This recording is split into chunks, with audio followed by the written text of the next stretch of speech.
Good afternoon. Are you still awake? Okay. No, that's not what I mean at all, Kim. It was just a quiet good afternoon. Kim, that was a wonderful introduction. Thank you very much. Some of you have known me for many years. Most of you have seen me speak, and you know that I am an uncomfortable public speaker. I do not relish this role that comes with the jobs I end up with. I was painfully shy as a child. I was bullied as a child. The pre-luncheon presentation really struck a chord with me. I was very shy as a kid. I'm very shy as an adult. Those of you who work with me laugh when I say that. I pay a price when I stand in front of a group. I spend a lot of time decompressing, hiding in front of my television with the doors locked after I give a speech. So that was very gracious of you. So I'll try to work you through what I know is on your minds now, which is what comes next. We have talked a lot. My boss did a very nice job, I think, of talking about what happened this year, your panels and speakers, and I know at your luncheon and networking conversations, you talked a lot about kind of where we are, and you are wanting to know what will come next. So let me tell you a little bit about what I know about that as it relates to the job I now have. I think I am the only chief strategy officer serving in a governor's office anywhere in America. Most governors have many now have a chief of staff for operations and a chief for policy. It is a growing sort of divergence of the roles. We used different labels here. We have a chief of staff, Mike Wilden, who is the longest serving state employee currently in state government. He's an amazing man. He runs the operations of state government and he runs it remarkably well. But I have this unusual job now where I have the opportunity to build on everything we did in the session and everything you have done with your careers, those of you who are educators, and to try to connect it to economic development and really workforce development. The work is very personal for me. Some of you know my family came to this country from Spain. I grew up poor. My mother and father did not speak English at home, and yet I stand on this stage and get to do the work I do. And so I think a lot about who will take a job like mine in the future. It's also very personal for me to work in workforce development because I will be 55 when Brian Sandoval is no longer governor. I essentially have no skills. I will be a displaced homemaker, and I need a workforce development system to land me a job when I'm 55. So I'm highly motivated by the work that I am now doing. Governor Sandoval struck upon this notion to create this role, as he alluded to this morning while we were in Europe on the trade mission. I had seen the Swiss apprenticeship model while I was serving as the state superintendent. And for the first time, the governor took K-12 with him, a representative of K-12, on a trade mission to Germany, Poland, and Italy. He took me. And he did so because in Germany, he intended to see the apprenticeship and workforce connection programs there and how they bridge their elementary, secondary, and post-secondary programs. They do it very differently. The Germans have a different set of rules, as do the Swiss. But he was struck by the involvement of businesses in the design of those programs. The guilds, or business chambers of commerce, or somewhere between a chamber of commerce and a union, design the curriculum and set the standards for much of that program. And he was struck by that business connectivity, but he was also struck by its foundational base in early learning and literacy and mathematics in the K-12 system, and the reliance of post-secondary and K-12 on one another. So we got home and he called me over to the governor's office about 3 days later and said, hey, I think we need a person who connects K-12 and post-secondary and economic development because the next session we have to deal with some of those issues. And I said, yeah, I think you're right. And then he said, I think that should be you. And I said, that's a horrible idea. I love my job as superintendent. And he said, well, take 24 hours and think about it. He knows that I like to process things. He does this. He'll ask me a question. He'll say, do that thing that you do. I'm not sure he means you're crazy, or he thinks that there's a little computer that runs in my head. But he allowed me to think about it, and I honestly thought about it for about 3 hours. I went for a walk on the grounds in Carson City, a place I am fond of walking. My mother worked in the Capitol building when she was young, and I am now privileged to work there. So it's pretty dear to my heart to walk those halls and those grounds. And I came back and said, look, I don't need any more time to think about this. I trust you, and I think that this is the right thing to do. So when it was announced, the state superintendent of Louisiana, who is a friend of mine, called and said, this is bizarrely logical to take a superintendent of public instruction and put that person in the governor's office connecting K-12, post-secondary, and economic development. So kudos to your governor, he said. So that's really my first job as the chief strategy officer. I also have a role helping the entire cabinet plan for 21st century strategies that we hope will last in a 5-year framework of everything from veteran services to human services to parks and public safety. So the first part is this continuing of the work that you're doing today. So the governor said to you this morning that he really set out to address chronic underperformance, and he set out to address the modernizing of our funding formulas in our state and the way we deliver education, whether that's through the professionals trained by this college or the delivery of money in the form of student multipliers.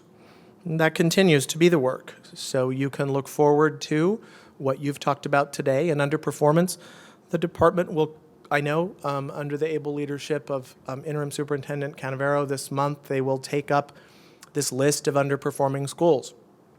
It's one of the bad facts about us. I have said you could fill the MGM Grand Garden Arena with the number of students who are enrolled in a school that is considered persistently failing. It's about 15,000 students.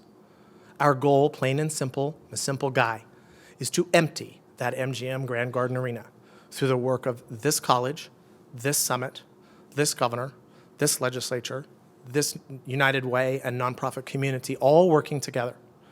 That will continue to be a part of what we do in the 17 session. There will be adjustments to the laws passed. There will be additional monies needed. The college here has already stepped up to work with Interim Superintendent Canavero on some really creative ways to tackle turnaround. And so I really give credit to Dean Metcalf for being, as he showed you on that map of that nexus, he's living all three of those quadrants. So you will continue to see that, rest assured. The read by 3 legislation in particular is important. It gets overlooked because we pass so many things. But it's a bill that we tried to pass. Reading by grade 3, that conversation began in the administration of Bob Miller, didn't it, Sandy? So it took us a long time to get to where we have a policy about retention if a child is not reading at grade level, and we have the money to support it. We're going to need your help to ensure that that is implemented with fidelity, and there will need to be some adjustments, I know, made in 17. You can bet that we're going to have more conversations about the diversity of who we are as what the governor calls the Nevada family. My family was poor. My family did not speak English when my mom and dad started school, but I'm not even middle-aged. I'm a 50-something white guy at this point, and I live in the middle class. I don't look like what our schools look like today. My family's not fresh off the boat anymore. But our schools are incredibly diverse, and yet our funding formula is the exact one that they designed for me. Despite what you think of me, the formula worked out okay. I got a great education. We are changing that formula thanks to the legislators who've worked on it for years, thanks to Governor Sandoval putting down a marker. We will have to, in 17, continue that work. We shift over to an allocated student multiplier or a weight for gifted and talented kids. We shift over in special education, finally, abandoning a unit formula that was written in 1973, and we're actually going to begin to move to provide funding as a student weight or a student multiplier. But Zoom schools will have to switch over. They are today pilot programs in schools. They have to shift over to a weight for English learners. And so as you think about those interventions and intercessions and all those things that you do, we have to sort of embed that in the system with the use of a multiplier. So you can expect that conversation will come in 17. What does that multiplier look like? We're doing brand new work for us in poverty, what the governor calls the victory schools, the 20 poorest zip codes today. Here again, UNR and UNLV's colleges of education are going to help us with this. We frankly don't know how to do this work. We know how to spend Title I money, But we've been spending Title I money since the late 1960s, and we have not eradicated the impact of poverty on children and their education. And so we must not simply replicate that and create Title I in Nevada. So the Victory Schools are a critical pilot program. We want to move that to a weight somehow related to poverty and the impact it has on children. I think that'll take the longest of all of those categories to get that right, but we have to. And so you can expect a lot more conversation around that. What works, what doesn't work, what does poverty look like, which indicator do we use? Do we use free and reduced price lunch? Do we use census codes? There'll be all kinds of policy arguments for the wonky, nerdy people to think about. At the end of the day, over these next, I think, 3 biennia, we have to complete that work around multipliers in gifted, special education, English language learners, and poverty. We saw an amazingly emotional presentation from kids today, students today, about suicide and the impacts of what their lives are like. We have to grapple with that as a people. The safe and respectful learning environment, the Safe to Tell bill that passed, SB 338 is the Safe to Tell bill. SB 504, have a lot of bill numbers in my head, is the safe and respectful learning environment. We have to grapple with how bullying policy, bullying laws are applied. We have to grapple with how we import social workers, marriage and family therapists, school psychologists, nurses, and other licensed professionals to assist kids. This is who we are, folks. It's not like it was when I was a kid and was bullied. I got to go home to a farm and I had 500 acres to protect me from the bullies. Kids today don't have that. And so how do we live with that? How do we grapple with that? There's several $1 million in the governor's budget for those mental health professionals, but we're running into a workforce shortage. You think we have a teacher crisis? Try counting the number of social workers we have in this state. Try getting through the licensure boards. So the Department of Health and Human Services is working with us with the Marriage and Family Therapist Board, the School Psychologist Board, and the Social Worker Board to grapple with that and get through it. We have to be able to talk about that honestly and fairly and present those ideas to the 17th session. So I think you're going to see those two things. You're going to see conversations around underperformance, like it or not. You're going to see conversations about who we are as a people. And I think we've kind of grappled with that, and we sort of admit that this is who we are now, and we're dealing with those issues in our schools, and I think that's a good thing. You're going to see a lot about workforce development. For me, the displaced homemaker when I'm 55, and for their children in our high schools, and for those other adults in Nevada who have a barrier to entry into workforce development. So let me talk, I think, most about that. Governor and legislature made a huge investment in career and technical education in our high schools. The governor asked to double the career and technical investment. The legislature quadrupled it. In my very long public career, I've never seen the legislature be like, sure, we'll give you that and twice that much money. I mean, it was like, what? What did they just say? You know, kudos to you, to the legislators who did it. It's a program that works. We have about a 97% graduation rate for kids who are on career technical education. And so good for them for even adding more money. But that's not all. Career and technical education is not the only career pathway. And we have to be careful not to simply use the German or Swiss system and say, well, in the 8th grade, you get to take a test and you will be that for the rest of your life and we're not going to let you go on to college. We need a much more porous system. We need career pathways. We need stackable credentials. Listen, we know we have a skills gap in Nevada. Let's just all admit that. We also must admit that our gap is getting worse as our economy diversifies in these new ways. And so part of my job is to figure out a system out of what today are disparate programs. There are 6 cabinet departments and 1 office that deal with workforce development. None of them have any authority over the others, and none of them work terribly well together. They work sometimes well together and then sometimes not. And so part of my challenge is a governance one. If you're a nerd like me and you have a degree in political science, that's a lot of fun. I literally have a jigsaw puzzle drawn on my dry erase board in my room with the names of agencies on it, and I move it around. These are the things that I enjoy. You enjoy other things. I'm trying to sort out for the governor a recommendation for around what that governance looks like. The first tool we have to do that is the Workforce Innovations and Opportunities Act. It used to be the WIA Act. Now it's WIOA because Congress likes to change things. We have to submit a plan on March 1st. It's our first opportunity to articulate a new workforce development alignment and conversations around access. There are three kinds of workforce development programs that you're going to hear a lot about. Some of them are, in my terms, social service programs. That's rightly so. We have programs in Health and Human Services and programs in the Department of Employment, Training, and Rehabilitation. We pay moms childcare while mom gets job training. That's perfectly acceptable.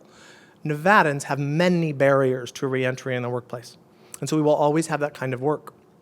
We will always have legacy programs. We are a gaming and tourism-driven economy.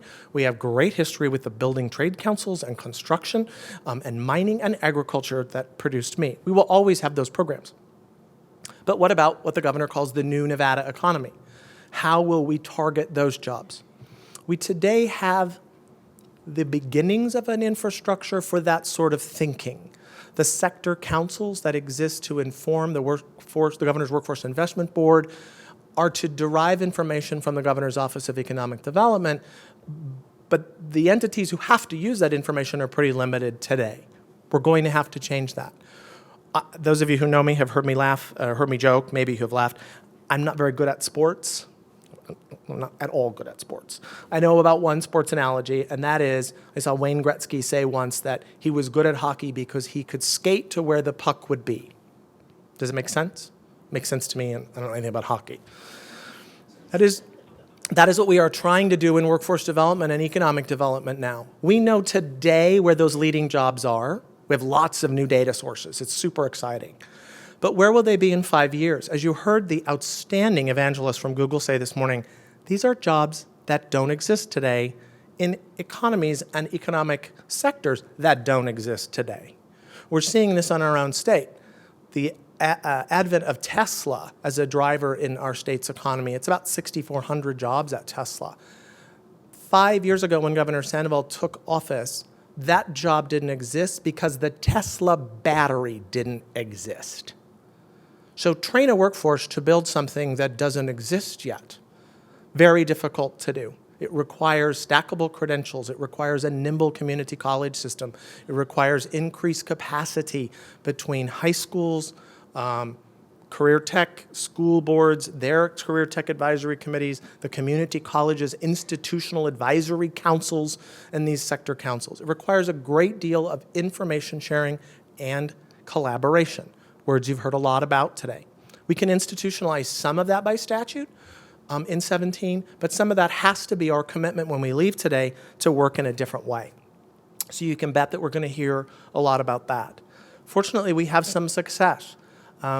President Jessup was here this morning. I got to sit with him and several other higher education leaders in Warsaw at the Warsaw School of Economics when we were on the trade mission. And honestly, there was a bunch of academics, PhDs from the Warsaw School of Economics, and many from our own Nevada system, some of whom are here today. I was sort of like the Sesame Street. One of these things is not like the others in the room. And I sat through that conversation, and then last month, the Warsaw School of Economics came to Nevada and signed an agreement with our system of higher education to continue that work. We have the chops to do this. We can provide high-impact leading universities for research in this state. Well, I accompanied the governor to China this year as well, and in China, at the Chinese Institute of Sciences and at Hohai University in Nanjing, we saw the Desert Research Institute, another branch of the Nevada system of higher education. They've been on the ground there doing groundbreaking work in preserving the terracotta warriors, something I thought only existed in those mummy movies, but they're actually a real thing. They're doing water preservation and air quality work there. We have the chops to do this as leading high-impact premier universities and research institutions. We have to continue to foster that. That's a part of this new picture. So you have to think from where I sit about social service programs in the nonprofit world and at DEETR, and you have to think about community colleges and their ability to quickly assist businesses, and you have to think about research degrees, PhDs in engineering. It's a multi-layered system, again, around social service legacy jobs and the new Nevada economy, and figuring out where that puck is going to be long after Brian Sandoval leaves office and the person who follows him is using a system. So we have to look at governance issues. We'll have to look at how we target money. The graduate medical education program that the governor and the legislature created this year is probably a good pilot, a good model. We set aside about $10 million, and they've created a committee that will review allocations in both public and private institutions for graduate medical education, and they will then deploy that money. It's very similar to the Teach Nevada Scholarship Program. This governor believes in programs that are in lanes so you can see them, you can deploy the money in, and you can see the result. If there is a result, you get more money. If there is no result, we put the money in somebody else's lane. He very much believes in that. And so I think that the graduate medical education program is a model that you will see something like that deployed in workforce development for our post-secondary work. Superintendent Canavero is leading a career readiness initiative. He has asked the state board to create a high school graduation committee. We have to begin to think about grades 11, 12, 13, 14. I know that he's going to come with bill draft requests and budgetary requests that the governor and the legislature will need to consider. So this work has to begin in everybody's house. With due respect to everybody in this room, have you seen the movie Finding Nemo? Do you have kids? You've seen Finding Nemo? Remember the seagulls? Mine, mine, mine, mine, mine, mine, mine, mine. There's a lot of mine, mine, mine, mine, mine in this world. There's a lot in workforce development. Because it's a disparate system. The mine, mine, mine, mine, mine has to go away. It has to be about outcomes. It has to be about students, whether they are resuming adults who are trying to get through a barrier of a disability or a lack of job skills or never having attained a high school diploma in the first place, or they are students progressing neatly through the system because they're well-mannered and they're doing what they should do and they have their eye on graduation, and then what? We have all kinds of learners, and we have to be thinking about them as learners and not us as adults. There's a lot of adult issues in our work, and our issues should be about the people that we serve, and in this case, it's about those children in K-12, those adults in post-secondary, and those adults who are resuming the system. As of now, there are 1,126 days left in the Sandoval administration. I count. Here's why.